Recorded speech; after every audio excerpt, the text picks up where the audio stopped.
भारतीय इतिहास में मुगल साम्राज्य के पतन के पश्चात या उसके पतनशील अवस्था में यह कहा जाता है कि मुगलों के खंडहर पर मराठों ने अपने साम्राज्य को स्थापित किया था।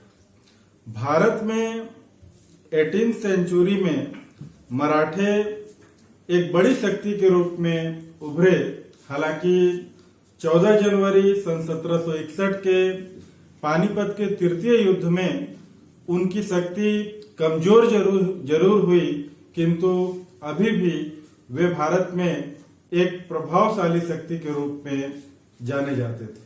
दूसरी ओर जो यूरोपियंस भारत में आए थे, पुर्तगाली, डच, अंग्रेज और फ्रांसीसी, इसमें इस समय तक अंग्रेजी कंपनी भी एक प्रमुख शक्ति के रूप में उभर कर सामने आई थी। 18वीं सेंचुरी के अंतिम 25 वर्षों में इन दोनों के बीच एक टक्कर हमको देखने को मिली, जिसमें अंग्रेज अंततः विजयश्री को प्राप्त कर सके। हम लोग बात करेंगे भारत में होने वाले एंग्लो मराठा स्ट्रगल के बारे में, आंग्ल मराठा संघर्ष के बारे में। पहला आंग्ल मराठा संघर्ष 1775 टू 1782 के मध्य हुआ और इसके पीछे जो मुख्य कारण उत्तरदायी थे, उस पर जब हम विचार करते हैं तो ये पाते हैं कि अंग्रेजों ने बंगाल, बिहार और उड़ीसा के क्षेत्र में 1757 में 23 जून सन 1757 को प्लासी के युद्ध को जीत लिया था और कालांतर में 1764 में बक्सर के युद्ध में उन्होंने भारत की 3 बड़ी शक्ति मुगल शासक शाह आलम द्वितीय, अवध के नवाब शुजाउद्दौला और बंगाल के नवाब मीर कासिम को परास्त कर दिया था। 1765 में इलाहाबाद की संधि हुई और इस संधि के पश्चात बंगाल, बिहार और उड़ीसा के क्षेत्र में द्वैध शासन की स्थापना तत्कालीन गवर्नर क्लाइव के द्वारा की गई थी। अंग्रेज ऐसी ही व्यवस्था बंबई प्रेसिडेंसी में स्थापित करना चाहते थे। महाराष्ट्र की जहां तक इस समय बात है, 1772 में पेशवा माधवराव की मृत्यु हो चुकी थी और उनका स्थान उनके पुत्र नारायण राव ने लेना चाहा, लेकिन उसके चाचा रघुनाथ राव ने निरंतर षड्यंत्र किया और अंततः नारायण राव अपने चाचा रघुनाथ राव के षड्यंत्रों का शिकार बन गया। लेकिन खुद वह पेशवा नहीं बन सका, क्योंकि नारायण राव के मरणोपरांत उसे पुत्र भी उत्पन्न हो गया था। इसलिए रघुनाथ राव इससे हताश हो गया। उसने अंग्रेजों से मदद लेनी चाहिए, लेकिन इस समय जिस तरह के संघर्ष हुए, उससे अंततः उसे 1775 में अंग्रेजों के साथ सूरत की संधि करनी पड़ी। अंत में सालबाई की भी संधि हुई, जिसमें जो विजित क्षेत्र थे एक दूसरे के, उसे लौटाए गए और अगले 20 वर्ष तक शांति कायम रही। नेक्स्ट शताब्दी में जब हम आते हैं, यानी 19वीं सेंचुरी के आरंभ में सेकेंड एंग्लो मराठा युद्ध शुरू हुआ। इसके पीछे मुख्य कारण ये थे कि लॉर्ड वेलेजली 1798 में भारत में गवर्नर जनरल के रूप में आए थे, बंगाल के गवर्नर जनरल के रूप में, और उन्होंने फ्रांसीसी हमले के डर से बचने के लिए भारतीय रियासतों के साथ सहायक संधि की प्रणाली की शुरुआत की थी। लेकिन मराठे सहायक संधि से बचना चाहते थे, लेकिन वे सहायक संधि के शिकंजे से बच नहीं पाए। इसमें वे असफल हो गए। पूना की जहां तक बात है, जो पेशवा का हेडक्वार्टर हुआ करता था, वहां पर जो एक योग्य मराठा सरदार प्रमुख मंत्री नाना फडणवीस थे, उनका सन 1800 ईस्वी में देहांत हो गया था। नाना फडणवीस अंग्रेजी हस्तक्षेप का परिणाम जानते थे, इसलिए उन्होंने मराठों को सहायक संधि से दूर रखने का प्रयत्न किया। लेकिन जैसे ही नाना फडणवीस का देहांत हुआ, पेशवा नाना फडणवीस के नियंत्रण से मुक्त हो गए और उन्होंने जिस तरह का कृत्य किया उसकी आज भी आलोचना की जाती है। उन्होंने मराठा सरदारों के बीच झगड़ा कराया, षड्यंत्र रचा और इस षड्यंत्र और झगड़े में वे खुद भी उलझ गए।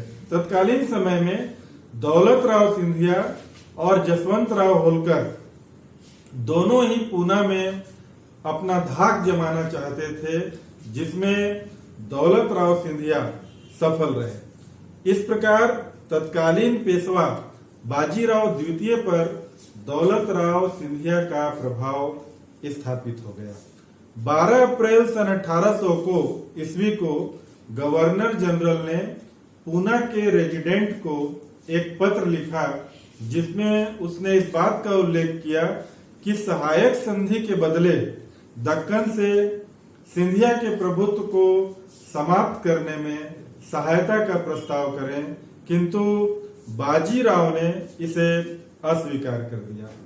अप्रैल सन 1801 में पेशवा ने जसवंत राव होलकर के भाई बिट्ठू जी की निर्मम हत्या करा दी।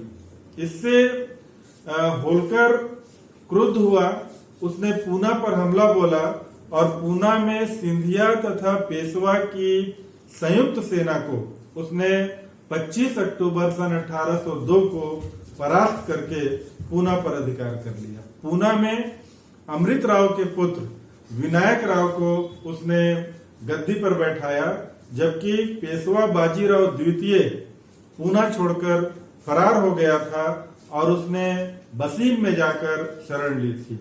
बसीन में उसने 31 दिसंबर सन 1802 को अंग्रेजों के साथ एक संधि कर ली। जब हम बसीन की संधि यानी 1802 की इस संधि की प्रमुख शर्तों को देखते हैं तो पाते हैं कि पेशवा ने जहां एक ओर अंग्रेजों के संरक्षण को स्वीकार कर लिया और पूना में उनकी सेना को रखना भी उसने स्वीकार कर लिया। पेशवा ने गुजरात, ताप्ती तथा नर्मदा नदी के मध्य के प्रदेश तथा तुंगभद्रा नदी के सभी समीपवर्ती प्रदेश, जिससे कुल मिलाकर मराठों को 26 लाख रुपया की आय होती थी, इसे उसने कंपनी को दे दिया। पेशवा ने सूरत का क्षेत्र भी कंपनी को दे दिया और पेशवा ने निजाम से जो चौथ वे प्राप्त करते थे उस अधिकार को भी उसने छोड़ दिया और यह भी वचन दिया कि गायकवाड़ के विरुद्ध वह युद्ध अब नहीं करेगा। पेशवा ने निजाम तथा गायकवाड़ के संग झगड़े में कंपनी की मध्यस्थता को भी स्वीकार कर लिया तथा पेशवा ने अंग्रेज विरोधी यूरोपियंस जो उनके यहाँ थे सभी को नौकरी से उसने बाहर कर दिया, रिटायर कर दिया और एक प्रकार से अपनी विदेश नीति उसने कंपनी को सौंप दी। और जब हम बसीन की संधि के इम्पोर्टेंस की चर्चा करते हैं तो हम पाते हैं कि मराठा संघ का सबसे प्रमुख नेता पेशवा अब सहायक संधि के जाल पास में फंस गया। कंपनी के अधीन विदेश नीति आ गई। बसीन की संधि से अंग्रेजों को यह लाभ हुआ कि अब मैसूर में, हैदराबाद में, लखनऊ में, पूना में उनकी सेना तैनात कर दी गई। कुछ संधियां पहले से भी हुई थीं और अब अंग्रेज भारत में किसी भी दिशा में किसी भी समय आक्रमण के लिए सेना भेजने में सक्षम हो चुके थे। यह संधि मराठों के लिए एक अपमान के समान थी, इसलिए कालांतर में भोसले ने अंग्रेजों को ललकारा, लेकिन दूसरे मराठा सरदार अर्थात गायकवाड़ और होलकर इससे अलग रहे। युद्ध हुआ, युद्ध में इन मराठों की पराजय हुई और 17 दिसंबर सन 1803 को देवगांव की संधि भोसले को अंग्रेजों से करनी पड़ी और सिंधिया को 30 दिसंबर 1803 को सुरजी अर्जुन गांव की संधि अंग्रेज कंपनी से करनी पड़ी। अप्रैल 1804 में होल्कर ने अंग्रेजों से मुकाबला किया। शुरू में उसकी कुछ आरंभिक विजय हुई, लेकिन अंततः पराजय हुई और राजपुर घाट की संधि 25 दिसंबर 1805 को उसे करने के लिए बाध्य होना पड़ा। इस तरह इस दूसरे दौर में हम देखते हैं कि मराठा शक्ति समाप्त तो नहीं हुई, लेकिन अंग्रेजों के विरुद्ध दुर्बल अवश्य हो गई थी। अंग्रेजी कंपनी और मराठों के बीच तीसरा मुकाबला सन 1817 से 1818 की अवधि में हुआ।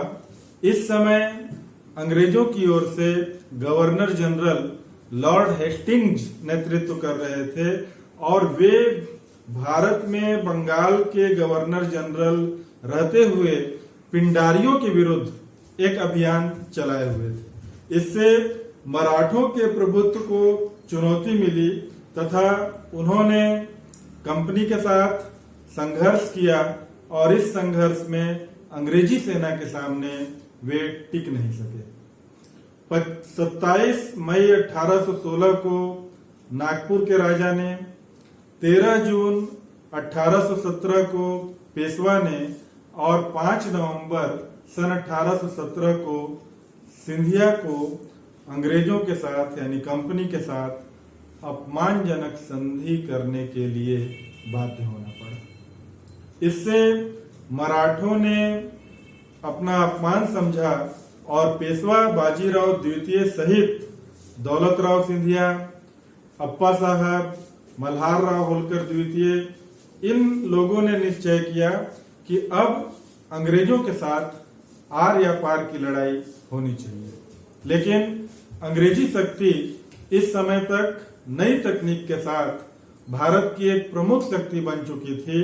इसलिए पेशवा को उन्होंने किर्की के समीप, भोसले को सीताबर्डी के समीप और होलकर को उन्होंने महिदपुर के समीप परास्त किया। इस तरह मराठा शक्ति पर पूर्ण विजय पाने का काम अंग्रेजों ने किया।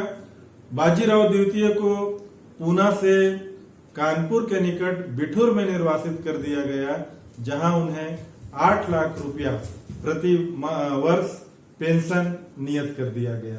इस तरह भारत में मराठा शक्ति का पराभव हो गया। जब हम मराठा शक्ति के पराजय के कारणों का विश्लेषण करते हैं तो ये पाते हैं कि अंग्रेजों के विरुद्ध मराठों का नेतृत्व एक अयोग्य नेतृत्व था, जिसके कारण इनकी पराजय हुई।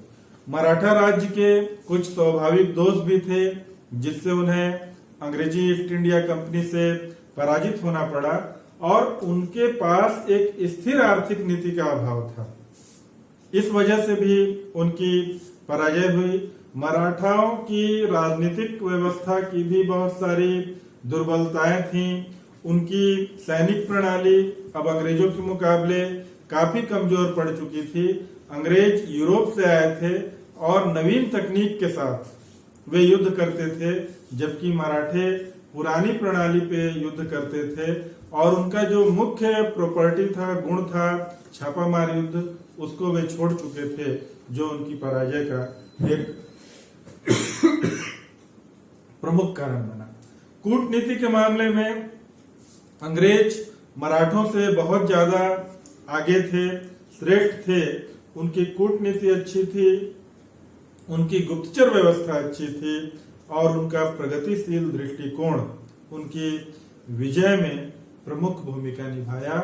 इस तरह 18वीं सेंचुरी में ऐसा लग रहा था कि मुगलों के बाद मराठों के हाथों में भारत की बागडोर आएगी, लेकिन पानीपत के युद्ध ने और इसके बाद की परिस्थितियों ने मराठों के भाग्य का अंत कर दिया और उनका स्थान भारत में 7 समंदर पार दूर से आने वाले अंग्रेजों ने उठा लिया और भारत में कंपनी का साम्राज्य पहले स्थापित हुआ और बाद में 1857 की क्रांति के बाद